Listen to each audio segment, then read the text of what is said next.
You are listening to Chaos Springs Eternal, a Delta Green actual play, brought to you by Quartermasters of the Tabletop.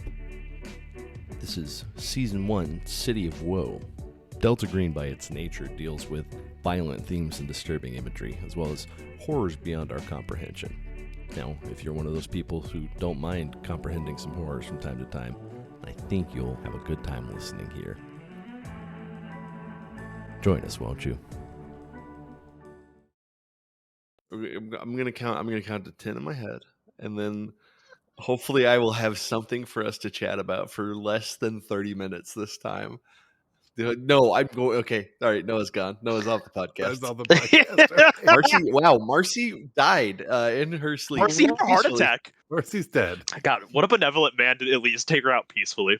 Well, the rest of her family is devastated. It would have been rough. It would have been like Cthulhu showed up and ate her face. Just ate it right off.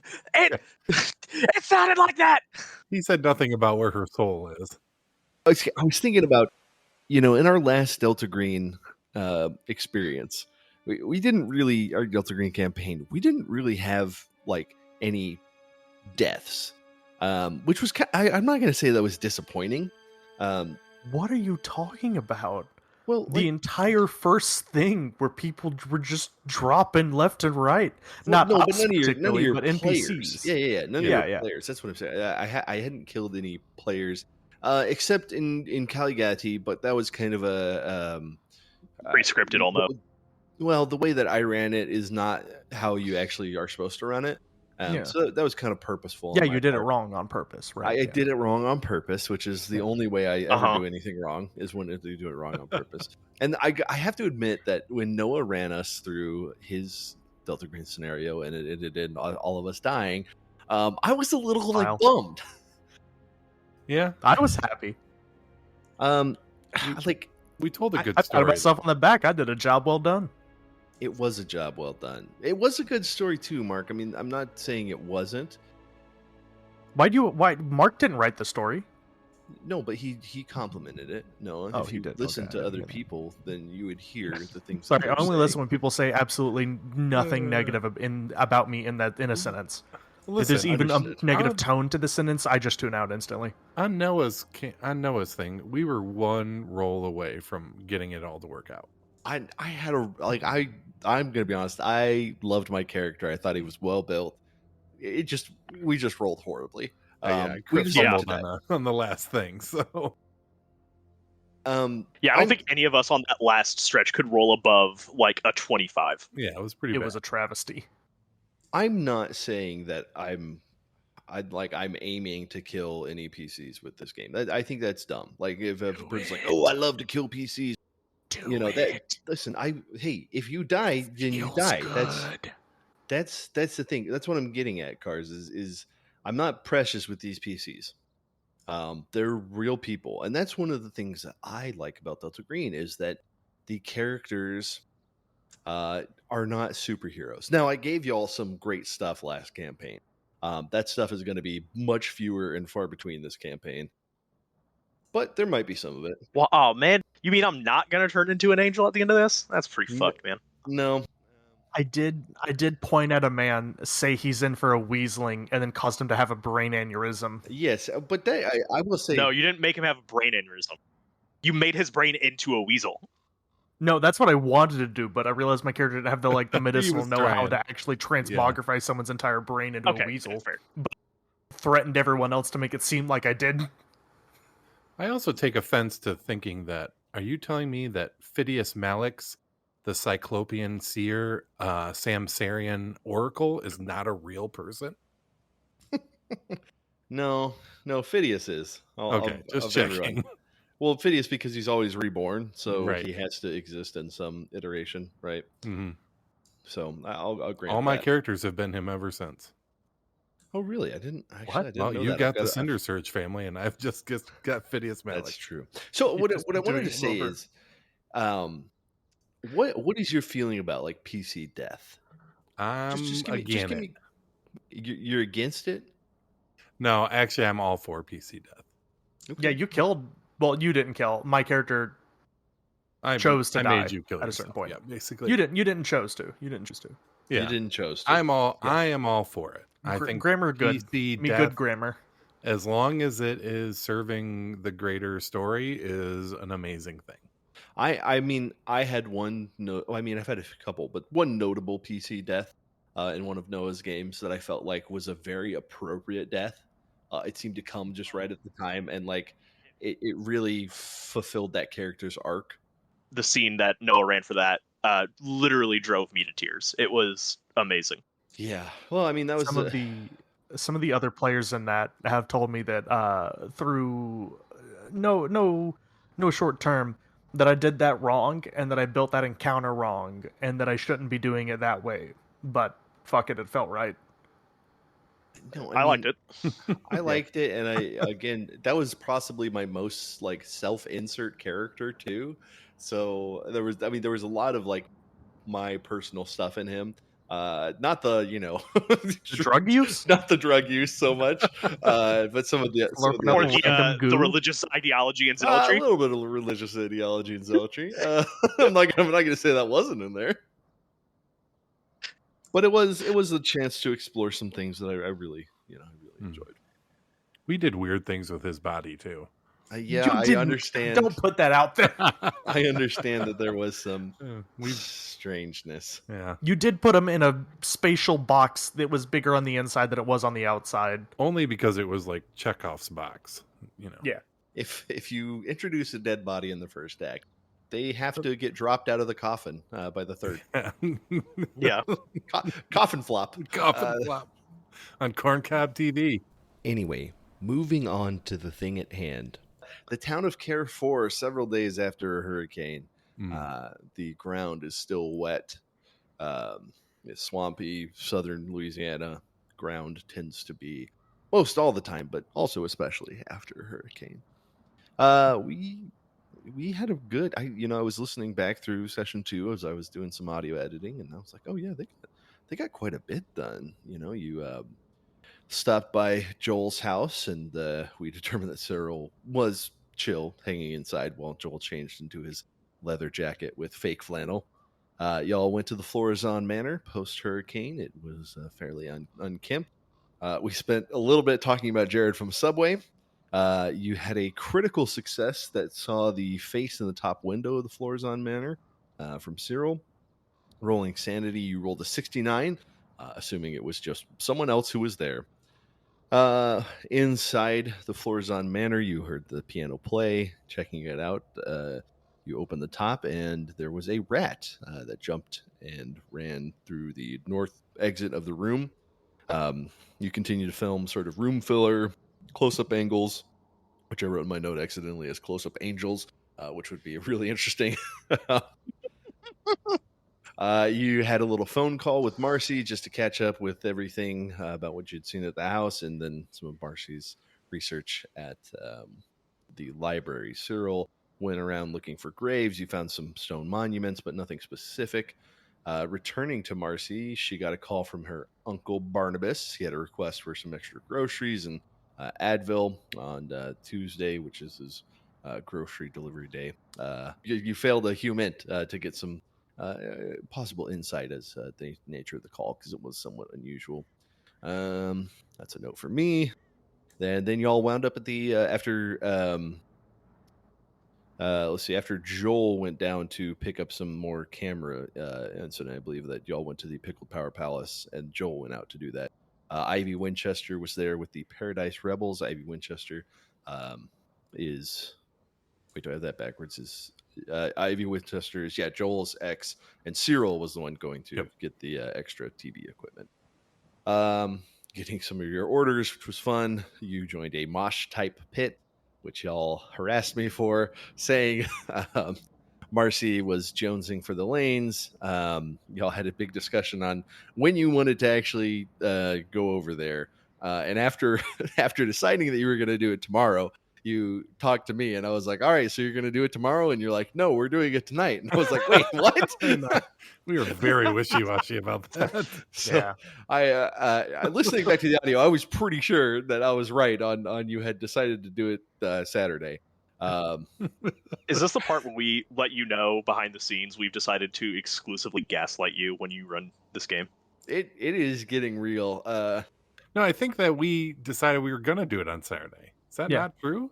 Yeah, you had decided that, and then I was like, all right, so are y'all headed home? And then you were like, no, we're gonna go do it. And I was like, but you just said you're gonna do it Saturday. So which one is it? But I think we eventually landed on it being Saturday. Yes. Yeah, go what are you back. talking about? Hey, Yeah, Because you have the you know, have the audio. Go back and listen to okay. it. I don't know what you're talking about, man. I listened to it just like before we even started, and yeah, it seemed like a consensus of like, yeah, So Saturday. Joel texts Ivy, gets left on red, and when he gets home, he gets a little spooked, but he winds up thinking he just left the radio on, turns it off, and heads to bed. Marcy, as she was falling asleep, began to think about bowling, losing a willpower point, but then getting it back from sleeping. And then Cyril successfully picked up someone at the bar, a Lila. And as he was in his house, he heard a piano note sound. By the way, I decided on a date for this. This is Friday, September 19th, 2000. There's no specific year attached to it, but if you want to go look up when Friday, September 19th was, you can find something in the 2000s, 2010s. That 2000XX. Yes, 20XX. That's the year we're in this universe. So let's flash forward to the next morning. What's your Saturday morning routine look like? What does it look like for Cyril? After, I think let's open with you. So you send your friend home early, or she stay the night, or what's the morning look like for you? I think Cyril gets up. Usually when he does this kind of thing, he will make the person breakfast and, try to be a good host. And then have that awkward moment of like, I got stuff to do. You probably have stuff to do. Let's call it a night. So I think that happens in the morning. He goes down to his photography studio, looks over some prints he's got to make. Starts gathering up all the equipment that he needs for whatever they're going to do today. He basically takes everything he possibly can get his hands on. And then I think he calls Joel and see if Joel can come pick him up again. Okay, before we have that, Joel, Tyler, what does Joel's morning look like? So normally Joel would be sleeping in on a Saturday. However, he is very excited to get this going, especially with what he saw. Excuse me, and the potential haunting that's here. He has been up fairly early, probably since like 6 or 7, and he's made breakfast and has basically done like combed his hair, made sure everything looks good, and he's been practicing his speech in the mirror and like his mannerisms to make sure it looks as good for camera as possible. Practicing getting spooked by a sound in the other room. Yeah, and like he's making up new strings of curses he can use, like come out if you're not a fuck baby. No, that's bad. I'm not using that one. Come out if you're not a little bitch. Yeah, that's good. Come out, and just like going on and on until eventually probably Kian, his roommate, wakes up and is like, dude, stop yelling. It's like 9 a.m. All right. And as he begins yelling, he gets a phone call, seeing that it's from Cyril. But we cut real quick to Marcy. Noah, what's Marcy's morning look like? Marcy's mornings consist of waking up very groggy-eyed, trying to make a horrible breakfast of scrambled eggs with toast, and trying to make like a strawberry jam toast that she loves so much. Like, that is her morning. Making her homebrewed coffee and just trying to like read up on any like tasks or tickets that she's received over the past night or weekend or anything, and just trying to like get an idea of how to fix it over time. So she's eating her breakfast and just going over tickets, basically. Yeah, and I think given that you're sort of the number one go-to web admin in the town, even though you're mostly doing sort of the government work, you do occasionally get some private contracting. And I think you also run the library website, which is really easy. They email you the calendar and stuff, so they have sent you their calendar for the holidays. September is sort of that's the Yeah. start of like the holidays, so you're getting It's gearing October, up November, time. December. Yeah, so they're letting you know about sort of the spooky themed week, it's the week of October, and then what days they're open November and December. So that'll be sort of on your docket. I think that is one of her preferred contracts that she's working on, like her passion project, basically, is making sure that their library gets their shit in order. Because she loves the local library. Yeah, that's why you were so comfortable there yesterday. You had visited the library and ran into the librarian, Layla, by the way, who happens to be the woman that was taken home by Cyril. So, Joel, you get that phone call from Cyril. Let's cut back to that. He looks at it, clears his throat. Hello. Oh, good morning. Hey, what's up, Cyril? I was just wondering when we were going to make our way out there. Oh, I don't remember what time that we told Marcy, but I mean, you want me to come get you or something? Oh, that'd be great if you can swing by. I don't really have access. Oh yeah, totally. Access to a vehicle right this second. Oh, I'll absolutely take any excuse to drive. Yeah, I'll tell you what. I'll meet you there in a half hour. Sounds good. I'll be waiting down in front of the studio. Perfect. All right. And then he'll do like the kissies to him and then hang up. Cyril hangs up. Oh my. I think Cyril would Cyril be used to this by now? Yeah, it's just kind of banter between friends, Because I was thinking like Joel, you've been here. How long have you been in town now? Joel has been in town probably for the better part of a decade. He came over here late in his high school career. Yeah. So, I mean, Joel, you've been in town long enough that you are established among people. Like that's part of the thing is I don't know that we've written sort of a history of the Phantom Finders, this ghost hunting group. But given that the head of the Phantom Finders is Joel's sister, right? Yeah, Clementine.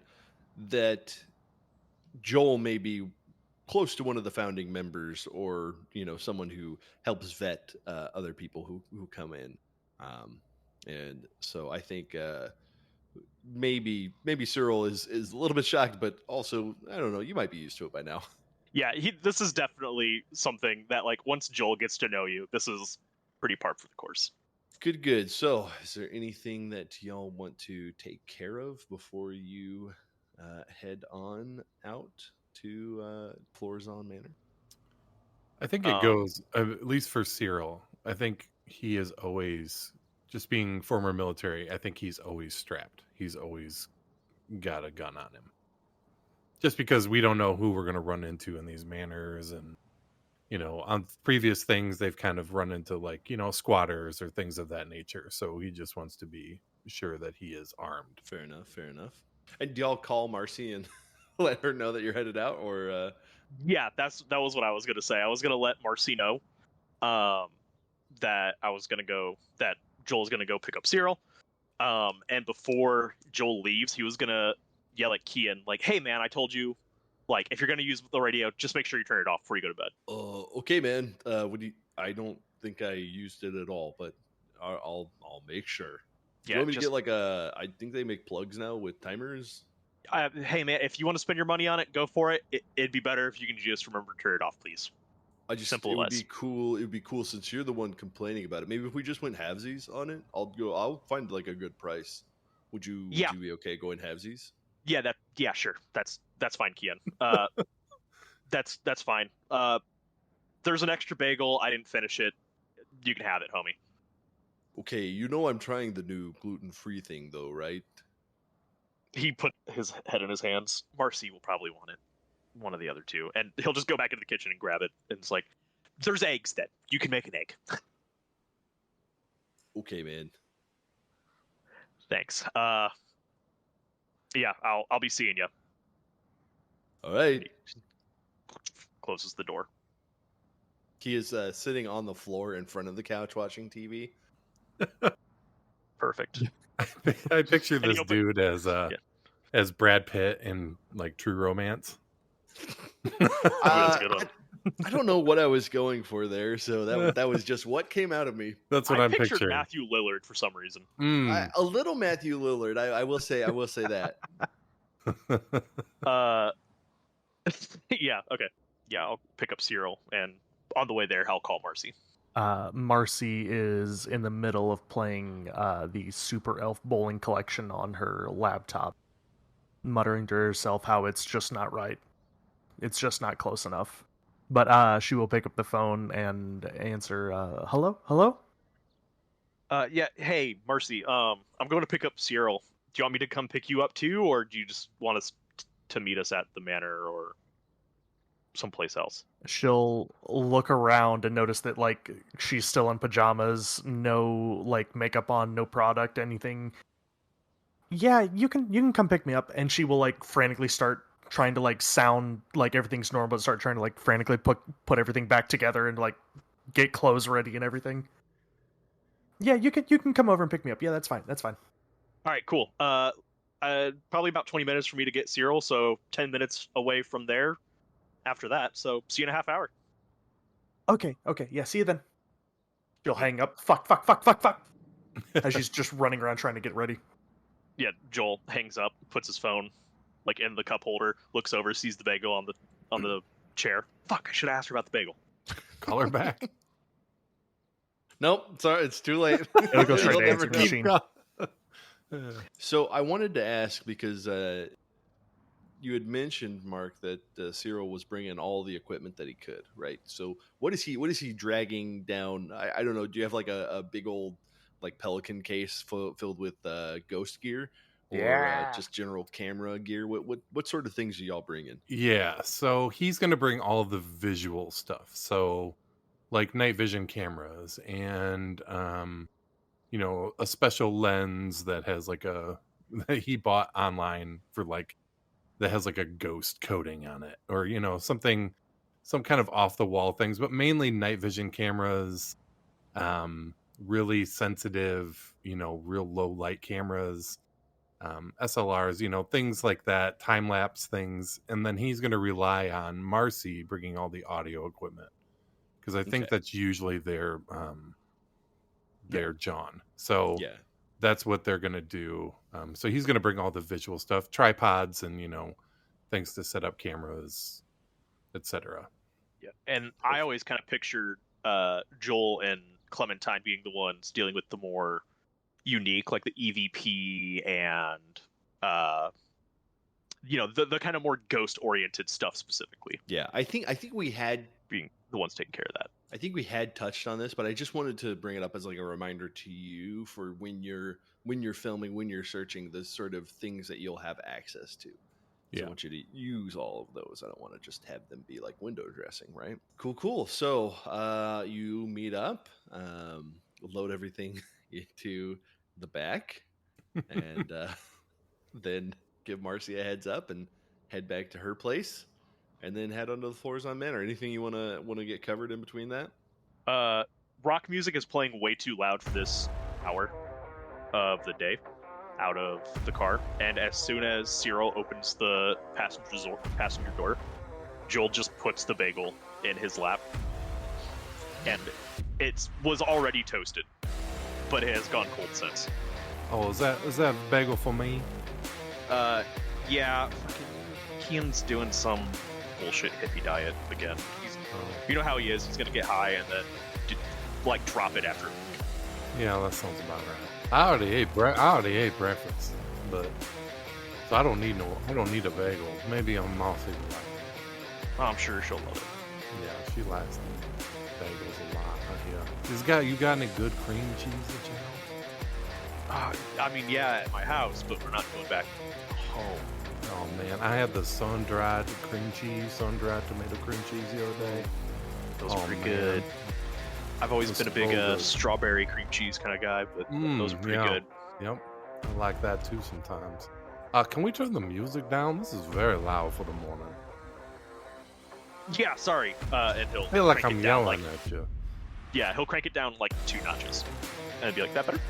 A little bit. And it better, is yeah. still way too loud. It's still way too loud, but that's all right. We'll roll the windows down like true Southern boys and head on out. Oh, of course. Pulling up to Marcy's in a fully loaded vehicle at this point. Yeah. Yeah.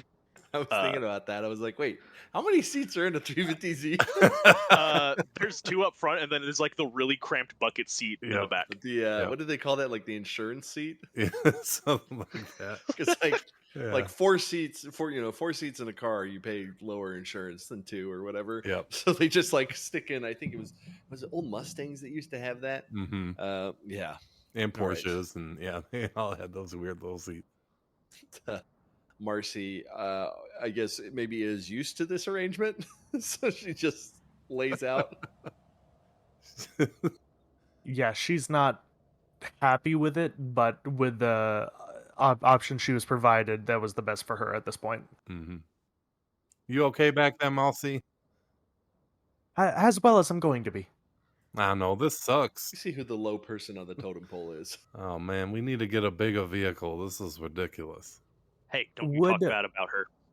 Would Marcy have like the audio equipment at her house, or would she use it like keep it with the visual equipment that like Cyril is using, or Cyril? I think you would have it at your place. Okay, yeah. Maybe you have some extra stuff for I don't know. Maybe it doesn't come as part of your job, but I think that's somewhat reasonable. She keeps some of the more niche stuff at her house, just so she can be sure where it is. You have a lot of electronics, I imagine, and so Yeah. it kind of makes sense to carry some more electronics. Okay. And y'all make your way to Floraison Manor. Again, if you want to get an idea of what this looks like, you can go Google pictures of the Steinway Manor.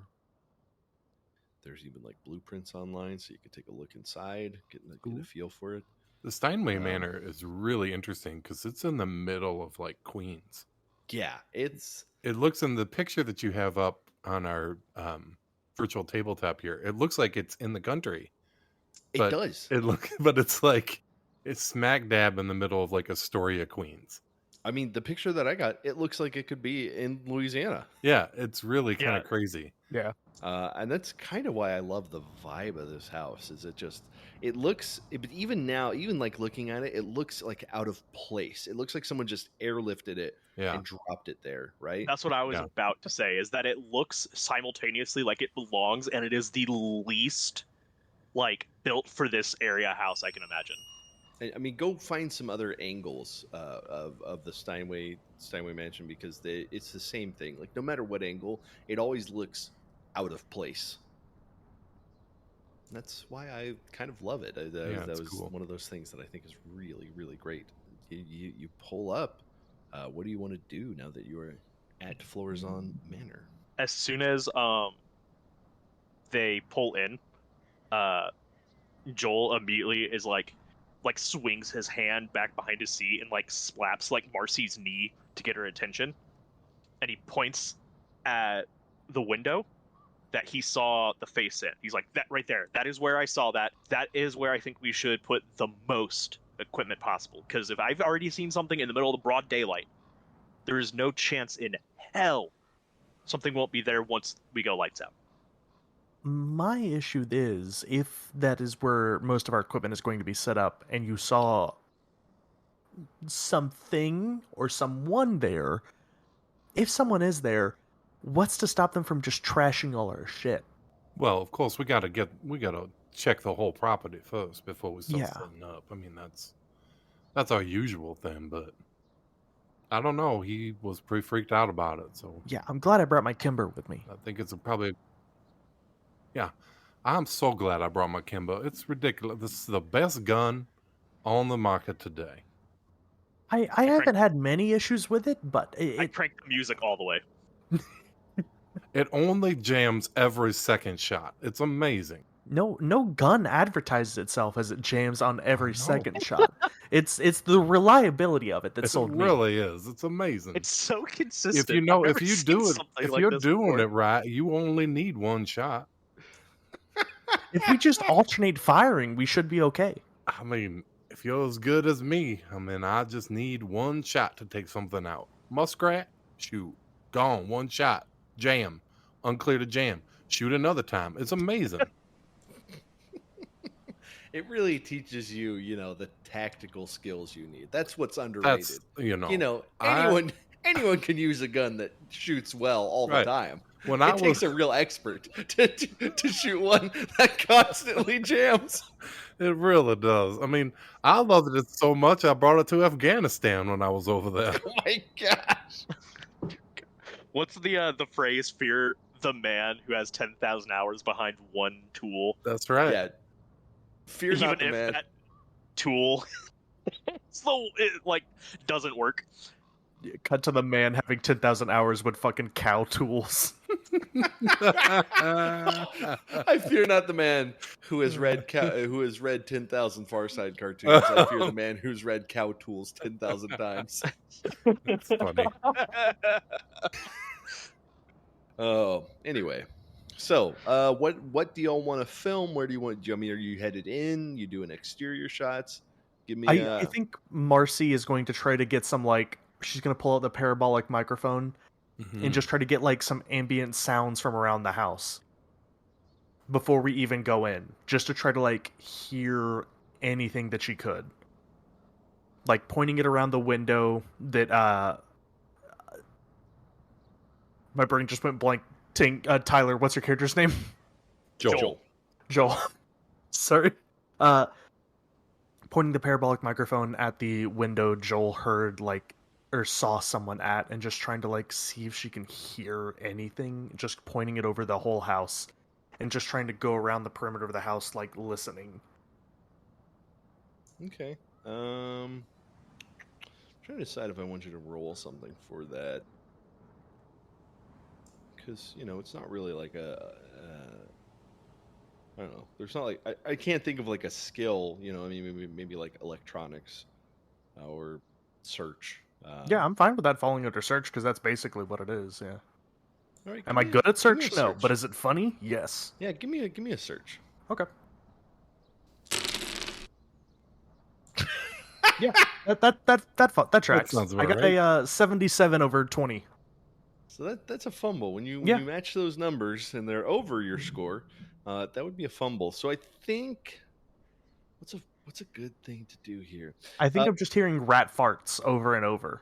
I'm just hearing a lot of either rats fucking or just rats just farting. I don't. That's a weird thing for you to assume that Yeah. there's lots of rats in here. There's just the one, as far as you know. So how Where there's about one rat, there's more. If Ratatouille has taught me This is anything. true. This is true. yeah? This. Gosh, dang it! You figured it out. It's Ratatouille. Oh my God. Shit. I need to knew look it. under the mayor's hat. Yep. Yep. You guys didn't look under the mayor's hat. Oh, That was it man, the whole missed time. opportunities. No, so I think as you're sort of hearing, I think what happens is you're getting really distracted, kind of focused on this window, and you're almost not picking up anything really, and so you'll go to another window, but then kind of wander back to this one, maybe just a little, trying to reinforce Joel's initial findings of the face in the window. So you maybe venture to a different window, but kind of keep coming back to it, just out of sheer distractedness. That is what your fumble does. There are no rat farts. Get Okay. out of here, Noah. This is not a silly podcast. It's a Christian podcast. This This isn't is a a- silly podcast Uh-huh. where he kept making jokes about awful things earlier. Yes. Certain turtles that reside in New York that may or may not have done something absolutely Hey, heinous. that was a different podcast. Yeah, I don't know what you're talking about. That hasn't happened. It hasn't happened yet, Noah. All right. We all just What dump else? on Noah. What else do you want to? It wouldn't else? be the first time.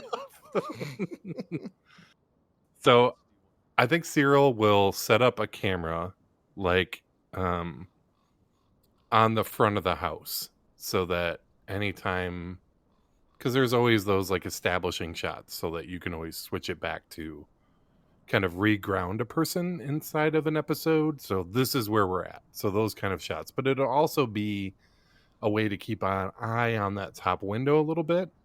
But he's going to set it kind of off to the like right of center of the house, so he gets kind of a nice angle on it.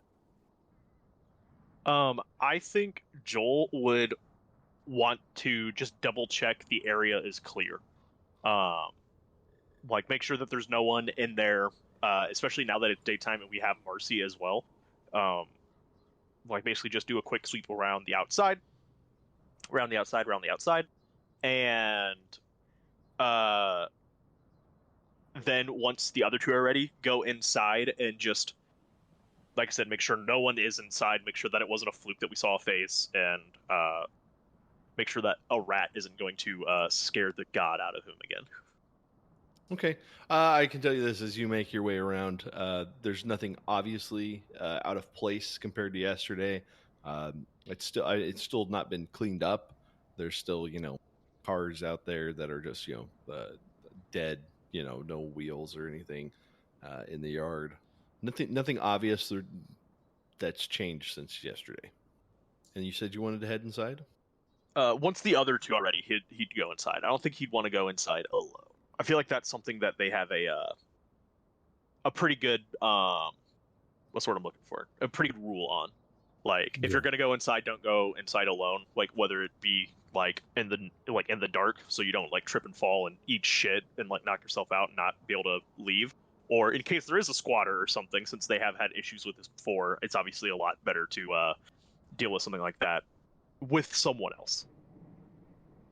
All right. Well, I'm going to assume that you are all good to go inside then, having handled everything on the outside. And I'll go ahead and put you on that map, and you should all be in there. You have explored a little bit of the manor so far, namely the main entrance, the little bit of the Great Hall, but mostly this sort of side room with the piano. And I'll say that, these things are like open. So even though I've got them behind shadow, you can still like see in there. I'm just trying to use that as establishing where you are in the house. You see stairs that go up. You see a little sort of library off to the side. You've got the sort of sitting area with the piano, looking straight ahead, just like maybe an old dining room type of thing. So okay. Are either of the other two recording at all? Yeah, absolutely. Well, yeah, I think that we need to get an establishment kind of thing going on here. Mm-hmm. So it might not be a bad idea. I know you did some monologuing yesterday. Might not be a bad idea to start some monologuing again today. It probably isn't a bad idea. Marcy, what have you learned about this manor? Can you enlighten us a little bit so we can use it in the opening here? I think she had shared some of the old history. Yeah. Okay, I forgot about that. It was a majestic estate that was built in the late 1910s. It was passed through the Babineau family, who made their fortune in sugar plantations, automobile production, and other endeavors. It was commissioned by Henry Babineau, and it was designed by someone from Paris or Milan. It's mostly imported marble, impressive plants, and the completion of the manor did coincide with the outbreak of World War II. The family came into some financial troubles and sold off several assets, but they kept the majority of the manor. It served as a meeting place for French rebels, actually, who came to claim to smuggle supplies for the French resistance. It had a couple notable politicians and actors, and they did claim that they served Queen Elizabeth, but I couldn't find much to back that up. It's mostly a rundown, and it's been undergoing some notable family deaths until it was left to Lila Babineau, who left the manor and couldn't upkeep it. Is Lila Babineau the librarian? Nope. Okay. Just checking. I think I said Layla Babineau, but I might be Okay, wrong. I will Okay. adjust that. I could be gaslighting you. Everyone's named Oh. Lila. Maybe I was just obsessed with the name Lila. That was one of my first girlfriend's names. I've Dun, dun, I've slept dun. with 15 Lilas just in this town. All the women here are named Lila except for All the Marcy. women here are named Lila. Did I mention that? This is the other thing about this So town. strange. Yeah. Uh, Every daughter is named Lila. yeah, in this universe, in addition to everything being 1 foot to the right, Left. Left. left, sorry. They're all named Lila. Yeah, I can do a quick little introductory monologue as we kind of make our way through the front entrance and into the side room if we want. Yeah, let's do that. I think that's a good idea. Kind of wander through the spaces we've already been in, and we can get some audio and visual of kind of you just kind of walking backwards through the place. You know, kind of giving us a little bit of the lay of the land. Yeah, until kind of cough, get the phlegm out, clear his throat. Pulls out his phone, makes sure everything's in order. He has his hair good. His eyebrows aren't like weird and out of place. What his little facial hair is there is in line. Until say, all right, give me a countdown. All right, here we go. You ready? 2, 1. Welcome back to the Phantom Phinders, ladies and gentlemen. Tonight we find ourselves in the historic Floraison manor in my beautiful hometown of Carrefour, Louisiana. Although it may not seem like much now, this building was once one of the most lavish and beautiful in all of Louisiana. Built in between the late 1910s and early 20s, it's no wonder we find ourselves here tonight, as all sorts of characters have roamed these halls. From mobsters to rum runners, the Queen of England, and even French resistance fighters from World War II. It is no wonder that people have claimed to hear voices, footsteps, a piano playing all on its own, shadow apparitions, and even full-body specters on these premises. I am so excited to bring this investigation to you for this channel. That was so good. Yeah, that was really good. Well done. Tyler, go ahead and take 1d10 luck. That was Hey. amazing. That was so good. That was amazing. This really helped. Oh my god! I Oh got my a 9. gosh. That's absurd. This is my calling because I grew up watching like Ghost Hunters and like all the big ghost hunting shows. So like I am in my element, boys and girls. That's right. All right. After you film this, this is on. I'm assuming this is inside, just Yeah. in the very inner doorway. I want everyone to roll alertness for me. You said that is luck. Yeah, you get to add 9 more points of luck. Okay, yeah. Should be a custom thing on Roll20. Okay, yeah, I'll figure that out while you go ahead. Sorry. I do have the parabolic microphone. Like I'm using it. Do I get anything? No. Okay. I rolled a failure 94 over 60. Hell yeah. 59 over 50. I am going to spend a little bit of luck. Okay. You want to succeed on this? Yeah. All right. Let's get Joel's roll here too. I'm sorry. What is the role you were asking? Alertness. Alertness. I apologize. For listeners at home, I am at 34 luck now. I got a 7 over 40 or 7 under 40. All right. So I think after filming this little opening, maybe Cyril is going to sort of like steps inside, looks for the next angle, which is why that he doesn't notice that on the entrance wall, in one of the picture frames, there is a sheet of paper kind of tucked in where it would be. But Marcy and Joel, you both notice this. Hey, do you see that? Yeah. Cyril, you want to spin around and get an angle of that and grab it? Oh, yeah, hold on. So he'll spin around and he'll start readjusting so that he can get an image of it. He And- strangles himself in the wire. Yeah, so you're good to go whenever you want to start. Okay, so you see in this picture frame, you see a folded over piece of paper. It's pretty weathered, so it doesn't look new, but it's like someone took out the picture within the frame and then tucked this into the bottom of the frame. So there's no picture in the actual frame. Yeah, there's no actual picture there. And you film it, and then what do you do? Joe will kind of sweep in around and grab it and unfold it so that Cyril can get an angle of it over his shoulder. Okay, I'm gonna DM you. All right. So as you unfold it, you find this written on it. Mary had a little lamb whose fleece was stained with red, and everywhere that Mary went, she saw its face in her head. And is the A meant to be weirdly? Yeah, it's like bolded. It's like extra thick on the paper. So you see on this old piece of paper, kind of in a red scrawl, this parody of this nursery rhyme, something strange. Looks old, again weathered, but weird. That's grim.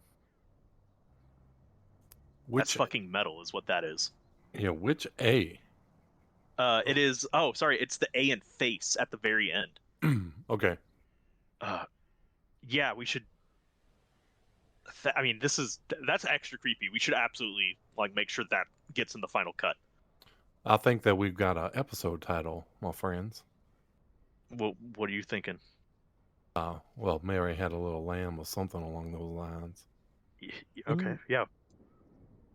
In my research, did I come upon anything that ties anyone named Mary to this place?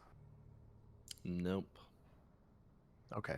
Can I examine the paper itself? Maybe see like when it was written or what skill you want to use on that? I was thinking like maybe like criminology, maybe.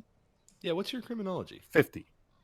50? Yeah, you would know. I mean, given how things weather in Louisiana, you might get a larger range, but you would think that this was probably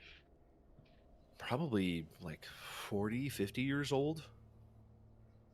Like it's old, it's kind of surprising it's this well preserved, but this paper's definitely old. Okay. So what is that? 50s to 60s, roughly? Yeah, 60s, 70s. Okay. Somewhere around there. And what was happening in the house at that time? Was the house was abandoned at that point, correct or no? No, it was a popular destination by that point. It's post-war. It saw some of its best times. It really wasn't until the last 20 years that it's gone downhill. Okay. And is it like written? Is it like printed or is it in script? It's like scrawled in handwriting, like chicken scratch, or is it like neatly printed or more chicken scratch? Yeah. Okay. Cyril would look at the rest of the frame. Is there anything particularly interesting about it? Like, is there a nameplate? Is there anything behind the actual frame?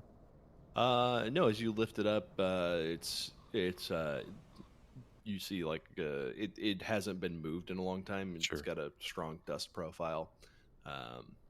It's a nice frame. Like you could probably, if you took this, you could probably sell it for $40 or $50 pretty easily. Cyril puts in his pocket The entire frame. I'll just drape this around my neck.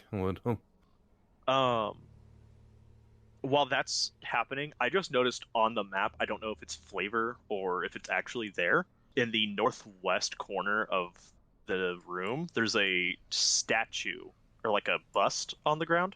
Yeah, that's like let's just call it a general stand-in for this stuff that is kind of scattered. It could be a statue, could be something else. Do you want to take a look at something? Yeah, I'd like to do that as he's kind of checking out that frame a little bit more. Is there another frame in this room? Yeah, there's one on this side as well. And is there anything in there, or Nope. The picture's been taken out. The frame's still on there, though. when you say the picture has been taken out, has it been like cut out, or has it just been removed? It's been removed. Okay, It could have decayed away. sure. Okay. Is there anything behind the frame? If you pick it up, it's just a wall. Interesting. Wall. What could it mean? What could this mean? I think this is a house. Yeah, let's go investigate other portions. Yeah, can I do a quick sweep of what should we call this? Foyer, with like a landing almost. Yeah. Yeah, like a receiving room or something. This middle area, Yes. it's like it would be the Great Hall, Mm. like a big reception area. Okay. And what is to Cyril's right here? Right in the doorway. To your right, that's let me reveal that for you. That is a library. Is that revealed? Yeah. Yep. Okay. And as you look in the library, there's books, there's a couple, old chairs, furniture, that sort of thing. And as you're looking around, you guys all hear again a sting from the piano. And that's where we're going to end for now. We're going to take a little break. Thank you for joining Chaos Springs Eternal, Season 1, City of Woe. This is episode 3 of our 3-episode drop, premiere drop. Thanks for joining. Please go to iTunes, rate us, review us, follow us on social media. You can find those links in the show notes. And thank you for being here today. We've been working for a long time to get this put together.